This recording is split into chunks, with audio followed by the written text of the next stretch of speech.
बाबा गुरु गोरखनाथ। माई बिछा दो माई।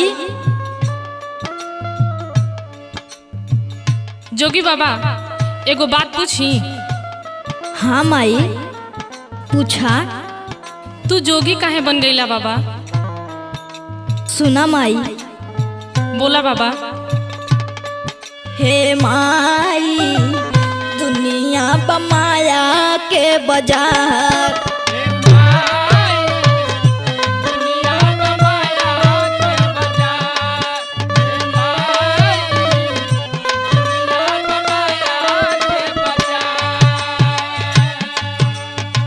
माया में फसल बाटे सारा संसार, माया में फसल बाटे सारा संसार। हे माई दुनिया बमाया के बाजार,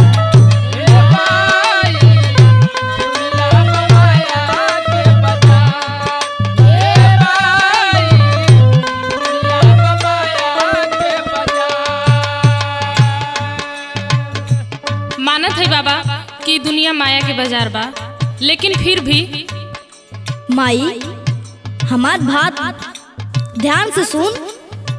सुनावा बाबा। करम को लेखा अपने भोग सब लोग हो,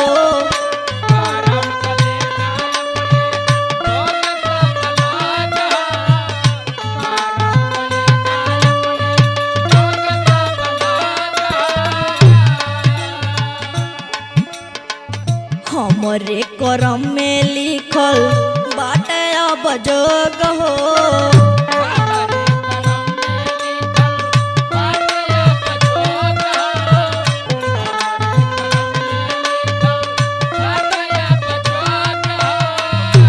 त जोगी बाता पानी नाही घर दुआर, रमता जोगी बाता पानी नाही घर दुआर। हे माई दुनिया बमाया के बाजार,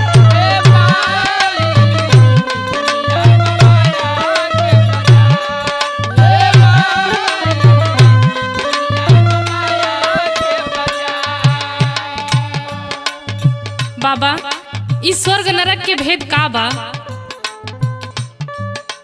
नरक यहीं पे स्वर्ग यहीं पे, जैसन करे जे पावे।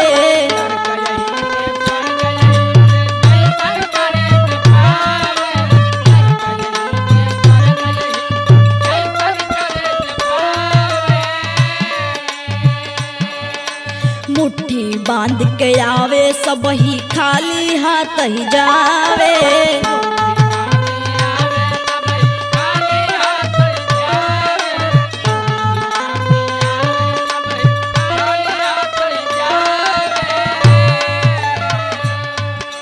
नरक यहीं पे स्वर्ग यहीं पे, जैसन करे जे पावे। मुट्ठी बांध के आवे सब ही खाली हाथ ही जावे।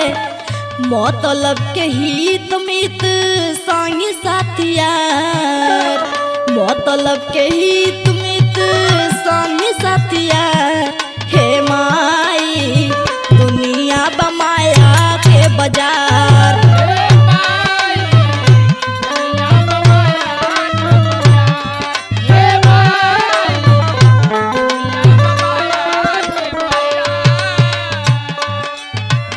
ए बाबा पाछो अंगुरी बराबर तना न होले बाबा।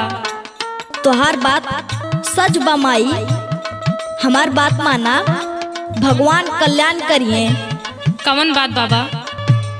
गुरु चरण से प्रीत लागल, छोड़ा व्रत जमेला।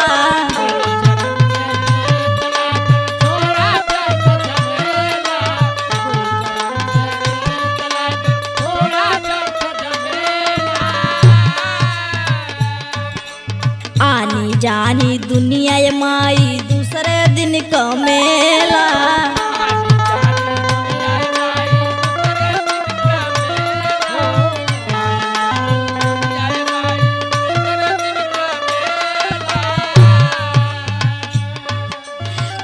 चरण से प्रीत लागल छोड़ा व्रत जमेला आनी जानी दुनिया माई दुए दिन कमेला विशाल बाबू रमेश राज ना कोई अधिकार विशाल बाबू रमेश राज ना कोई अधिकार हे माई दुनिया बमाया के बाजार हे माई